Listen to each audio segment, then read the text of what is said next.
कहानी शुरू होती है। हम बहुत से बच्चों को फुटबॉल ग्राउंड में खेलते हुए देखते हैं। ये सभी बच्चे आपस में दोस्त थे। पता चलता है कि इनमें से एक बच्चे का आज बर्थडे भी था। कोच उस बच्चे के बर्थडे को स्पेशल बनाने के लिए इन सभी बच्चों से कहते हैं क्यों ना आज कुछ एडवेंचरस किया जाए। हम सब लोग यहाँ पास के केव के अंदर चलते हैं। बच्चे तो बच्चे थे, सभी एडवेंचर करने के लिए तैयार और एक्साइटेड। सभी बच्चे अपनी साइकिल्स पर अपने कोच के साथ उस केव की तरफ निकल जाते हैं, सिवाय एक बच्चे के जिसे घर पे थोड़ा काम था। ये सब लोग इस गार में पहली मर्तबा आए थे। एक्साइटमेंट में इन्हें पता ही नहीं चलता कि कब ये लोग गार के थर्ड चैम्बर तक पहुंच गए। गार का थर्ड चैम्बर एंट्रेंस से पूरे 1 किलोमीटर दूर था। उनके वहां जाते ही बाहर मौसम बुरी तरह खराब हो जाता है। बारिश आना शुरू हो जाती है। ये बारिश भी आम बारिश नहीं थी, तूफानी बारिश थी और थाईलैंड की ऐसी बारिश जो कई दिनों तक नहीं रुकती। सीन कट होकर हमें बच्चों के पेरेंट्स का एक सीन दिखाया जाता है। जिस बच्चे का आज बर्थडे है, सभी पेरेंट्स मिलकर उस बच्चे की बर्थडे पार्टी की तैयारी कर रहे हैं, लेकिन कोई भी बच्चा अभी तक अपने घर वापस नहीं लौटा। इंतजार करते करते ये लोग थक चुके थे और तब इनकी टीम का वो बच्चा जो उनके साथ नहीं जा पाया था, वो इन पेरेंट्स को बताता है कि सभी बच्चे मिलकर केव में गए थे। बारिश भी बहुत तेज हो रही थी और वो केव तो पहले ही खतरे से खाली नहीं थी। सभी पेरेंट्स के दिमाग में खतरे की घंटियां बजना शुरू हो जाती हैं और वो फौरन इमरजेंसी सर्विस में कॉल कर देते हैं। इमरजेंसी में रेस्क्यू टीम के डाइवर्स इस केव के अंदर जाते हैं, जहां पूरी तरह पानी भर चुका था। बच्चों का दूर दूर तक नामो निशान नहीं था। ये लोग चैम्बर 3 तक भी पहुंच चुके थे। चैम्बर 3 केव के अंदर वो पॉइंट था जहाँ पे लास्ट टाइम मूवी में बच्चों को दिखाया गया। इतने पानी भरे केव में डाइवर्स की हालत खुद भी खराब हो चुकी थी। काफी घंटों बाद वो बहुत ही मुश्किल से इस केव के अंदर से बाहर निकलने में कामयाब हो पाते हैं। उनकी हालत अपनी इतनी ज्यादा खराब थी कि वो किसी और को क्या संभालते। दूसरी तरफ यहाँ केव के बाहर बच्चों के पेरेंट्स भी अपने बच्चों का इंतजार कर रहे थे, लेकिन बुरी खबर उन्हें ये मिलती है कि उनके बच्चे केव के अंदर नहीं है। पेरेंट्स की उम्मीदें टूटती जा रही थी कि पता नहीं उनको उनके बच्चे वापस मिलेंगे भी कि नहीं। अगला दिन भी हो गया था, बारिश थम नहीं रही थी और ऐसे केव में पानी भरता जा रहा था। मुख्तलिफ किस्म के पंप्स के जरिए केव में से पानी को बाहर निकालने की कोशिश की जाती है, लेकिन ये कोशिश भी बहुत ज्यादा कारआमद नहीं थी। न्यूज में भी ये खबर वायरल थी कि 13 बच्चे एक केव के अंदर फंस चुके हैं। पूरे शहर से लोग उनकी मदद के लिए यहाँ आते हैं और न्यूज से ही ये खबर सुनकर एक दूसरे शहर से भी लड़का यहाँ आता है। ये लड़का केव्स और माउंटेन्स को बहुत अच्छे से जानता था। वो यहाँ आकर केव के पास मौजूद एक आदमी से बात करता है और उसे कहता है कि मुझे लगता है कि केव बारिश के पानी से नहीं भर रहा, बल्कि केव के अंदर बहुत से सिंक होल्स हैं। वहाँ से तेजी से पानी केव के अंदर जा रहा है। इस बूढ़े आदमी को लड़के की बातें ठीक लग रही थी। ये दोनों बिना वक्त ज़ाया किए केव के ऊपर चेक करने के लिए जाते हैं, जहाँ उन्हें बहुत से ऐसे सिंक होल मिलते हैं जिनकी वजह से पानी केव के अंदर जा रहा था। जितना हो सकता था ये लोग उन सिंक होल्स को बंद कर देते हैं ताकि केव में ज्यादा पानी ना जाए और बच्चों के बाहर निकलने के चांसेस बढ़ जाएं। देखते देखते 5 दिन भी गुजर गए। बच्चों का कोई अता पता नहीं था। थाईलैंड के डाइवर्स तो उन बच्चों का पता लगाने में नाकाम हो चुके थे। इसीलिए थाईलैंड की गवर्नमेंट इंग्लैंड की गवर्नमेंट से मदद मांगती है और इंग्लैंड वाले यहाँ पर अपने 2 सबसे एक्सपर्ट डाइवर्स को भेजते हैं। इन दोनों डाइवर्स में से एक का नाम रिक और दूसरे का नाम जॉन था। बिना वक्त ज़ाया के ये लोग थाईलैंड पहुँच गए। इस केव के पास आते हैं। उनका पहला मिशन बच्चों को रेस्क्यू करना था। अपने डाइविंग सूट पहनकर ये लोग केव के अंदर जा चुके थे। केव के अंदर पानी का लेवल बहुत ज्यादा था, सांस लेना यहाँ मुश्किल था, ऐसे भी किसी का जिंदा रहना भी। ये लोग 800 मीटर, 900 मीटर, 1000 मीटर, यहाँ तक के 1600 मीटर केव की गहराई में चले जाते हैं, लेकिन यहाँ तक उन्हें बच्चों का कोई नामो निशान नहीं मिलता। इसी जगह पर उन्हें एक इंजीनियर मिलता है जो यहाँ पंप लगाने के लिए आया था, लेकिन पानी का लेवल बहुत ज्यादा होने की वजह से उसे बार बार पानी का अटैक्स आ रहे थे। जॉन और निक उसकी जान बचाने की कोशिश करते हैं। जॉन उसे अपना ऑक्सीजन मास्क देता है और रिक से कहता है कि तुम इसे किसी तरह यहाँ से बाहर निकालो। ये आदमी इतना ज्यादा पैनिक हो रहा था कि रिक को उसे यहाँ से बाहर निकालना सबसे बड़ा मिशन लग रहा था, लेकिन किसी तरह वो इस आदमी को बाहर निकालने में कामयाब हो जाता है। रिक उस आदमी से जॉन का ऑक्सीजन मास्क लेकर फौरन अंदर की तरफ जाता है। जॉन भी अपना ऑक्सीजन मास्क लेकर ये दोनों इस केव से बाहर आ जाते हैं। बाहर आकर जब सब लोग इनसे अंदर की कंडीशन पूछते हैं तो इन्हें ना चाहते हुए बुरी ही खबर देनी पड़ी थी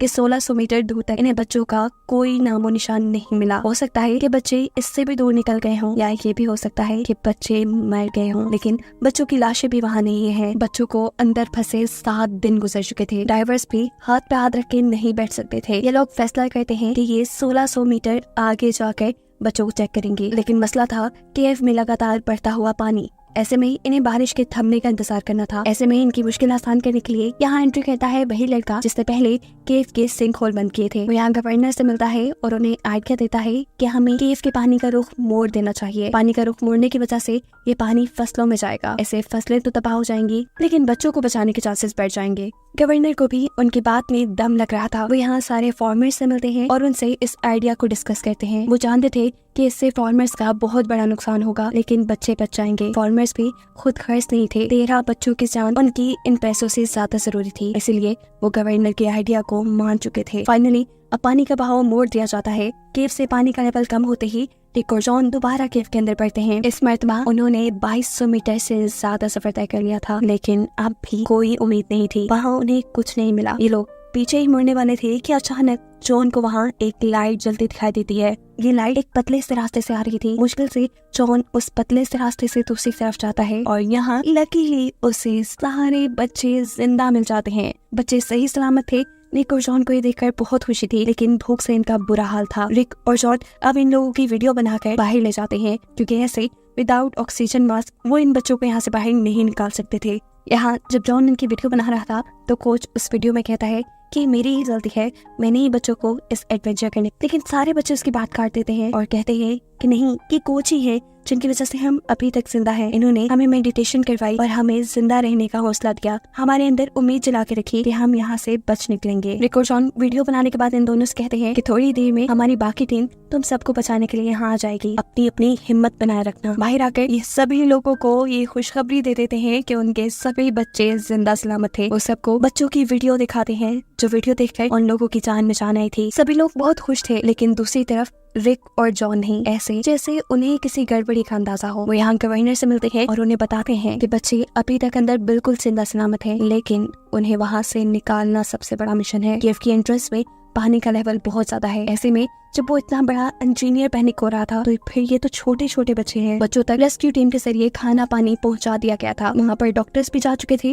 जिन्होंने बच्चों का चेकअप भी कर लिया था लेकिन अभी तक उन्हें बाहर निकालने की कोई स्ट्रेटेजी तैयार नहीं की गई थी। बच्चों के पेरेंट्स गवर्नमेंट पर नाराज हो रहे थे कि आज 12 दिन गुजर गए हैं, बच्चों को बाहर क्यों नहीं निकाला जा रहा, लेकिन गवर्नर के पास उनको देने के लिए कोई जवाब नहीं था। वो बच्चों के पेरेंट्स को ये कहकर रिलैक्स करते हैं कि बच्चे वहाँ बिल्कुल ठीक है, उनके पास खाना पानी सब कुछ पहुंचा दिया गया है और जल्द उन्हें निकाल भी लिया जाएगा। पेरेंट्स अपने अपने बच्चों के लिए लेटर्स भी लिखते हैं जो डाइवर्स बच्चों तक पहुंचा चुके थे। कोच को लग रहा था कि इन सभी लेटर्स में उनके लिए बुराई होगी लेकिन सभी पेरेंट्स यहाँ कोच का शुक्रिया अदा कर रहे थे कि उन्होंने उनके बच्चों को जिंदा रहने की हिम्मत दी। दूसरी तरफ बच्चों को केव से बाहर निकालने के लिए जॉन और रिक ने एक एनेस्थीसिया डॉक्टर को बुला लिया था। उन्होंने प्लान किया था कि ये लोग बच्चों को बेहोश करके ऑक्सीजन मास्क लगाकर वहाँ से बाहर निकाल लेंगे लेकिन डॉक्टर को उनका ये मशवरा बिल्कुल नहीं अच्छा लगा। डॉक्टर का मानना था कि अगर आधे रास्ते में बच्चों को होश आ गया तो बच्चे और भी ज्यादा पैनिक कर जाएंगे, पर जॉन और रिक के पास अब कोई दूसरा आइडिया भी नहीं था। इतने में ही हमें केव का सीन दिखाया जाता है जहाँ पर रेस्क्यू टीम बच्चों तक कुछ जरूरी सामान पहुँचाने में बिजी थी। ऐसे में एक डाइवर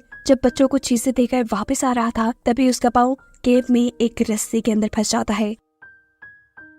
वो अपने पाँव को वहाँ से निकालने की बहुत कोशिश करता है लेकिन इस सारी कोशिशों में उसके ऑक्सीजन सिलेंडर का पाइप भी वहाँ ही एक पत्थर में फंसकर टूट जाता है। इस टाइम वो पानी में था और ऑक्सीजन ना मिलने की वजह से उसकी वही मौत हो जाती है। रेस्क्यू टीम उसे निकालकर बाहर लेके आती है। उसके मरने से ये सभी काफी दुखी थे, जबकि दूसरी तरफ डॉक्टर और रेस्क्यू टीम को भी ये समझ आ गई थी कि रिक और जॉन जो मशवरा दे रहे हैं बच्चों को बेहोश करके बाहर लाने का, वो बिल्कुल ठीक है, क्योंकि जहाँ ये इतना बड़ा डाइवर पैनिक करके मर गया, बच्चे तो फिर छोटे हैं। रिक और जॉन अब अपना आइडिया गवर्नर को बताते हैं और गवर्नर भी उसी आइडिया से बच्चों को बाहर निकालने के लिए तैयार थे। रात में अब डॉक्टर यहाँ रेस्क्यू टीम के सभी डाइवर्स को बच्चों को इंजेक्शन लगाना सिखाता है जिसकी मदद से बच्चे बेहोश हो जाएं। ये सब सीखने के बाद अगली सुबह अब वो दिन था जब इन्हें अपना मिशन कंप्लीट करना था। इन्हें बच्चों को केव से बाहर निकालना था। केव के बाहर बहुत से लोग जमा थे, बच्चों के पेरेंट्स, शहर वाले और सभी बच्चों के सेफली वहाँ से निकलने की दुआएं कर रहे थे, क्योंकि अगर इस मर्तबा कोई भी गड़बड़ी हुई तो बच्चे मर कर ही बाहर निकलेंगे। केव के अंदर जाने पे इन्हें एहसास होता है कि सभी बच्चों को एक साथ निकालना बहुत ज्यादा मुश्किल है। ये प्लान चेंज करते हैं और केव में से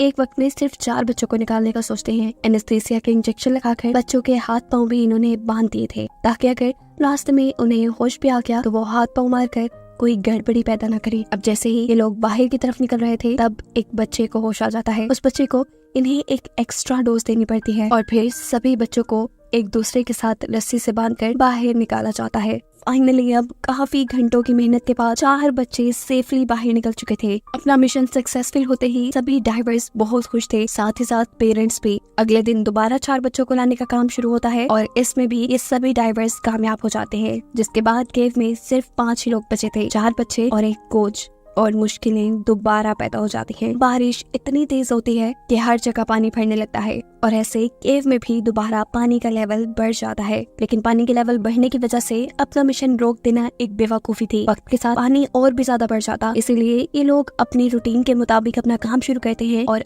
बाकी 4 बच्चों को निकालने के लिए केव के अंदर बढ़ जाते हैं। इस मर्तबा बच्चों को रस्सी से बांधकर एक साथ बाहर नहीं लाया गया। हर डाइवर एक बच्चे की जिम्मेदारी ले रहा था और उसे आराम से बाहर निकाला जा रहा था। 3 बच्चों के सेफली बाहर निकलने के बाद यहाँ चौथे डाइवर से गलती हो जाती है। उसके हाथ से रस्सी छूट जाती है, जिससे वो खुद भी यहाँ पानी में बहने लगा था, लेकिन वो किसी तरह एक चट्टान को पकड़कर अपने आप को स्टेबल करता है। उसके हाथ में बच्चा भी था, जिसे वो अपनी जान खतरे में डालकर संभाल रहा था। ये डाइवर और ये बच्चा मर भी सकते थे, लेकिन इन दोनों की किस्मत अच्छी थी, क्योंकि रिक की नजर उनके ऊपर पड़ जाती है। वो दूसरे डाइवर से कहता है, तुमने हिम्मत नहीं हारनी, अभी मेरे पीछे एक और डाइवर आ रहा है, मैं उसे तुम्हारे तक भेजता हूँ, लेकिन पहले मैं इस बच्चे को बाहर छोड़ाऊं। रिक अपने पास मौजूद उस बच्चे को बाहर छोड़कर दूसरे डाइवर को इनकी जान बचाने के लिए भेजता है और फाइनली ऐसे ये लोग इस बच्चे को, डाइवर को और कोच को भी निकालने में कामयाब हो जाते हैं। इन लोगों का मिशन पूरा हो चुका था। ये एक टीम वर्क था। अपनी कामयाबी पे ये लोग जश्न मना रहे थे। इन्होंने 13 जिंदगियां बचा ली थी। ये सभी बहुत खुश थे और इन सबको खुश दिखाते हुए ये कहानी खत्म हो जाती है।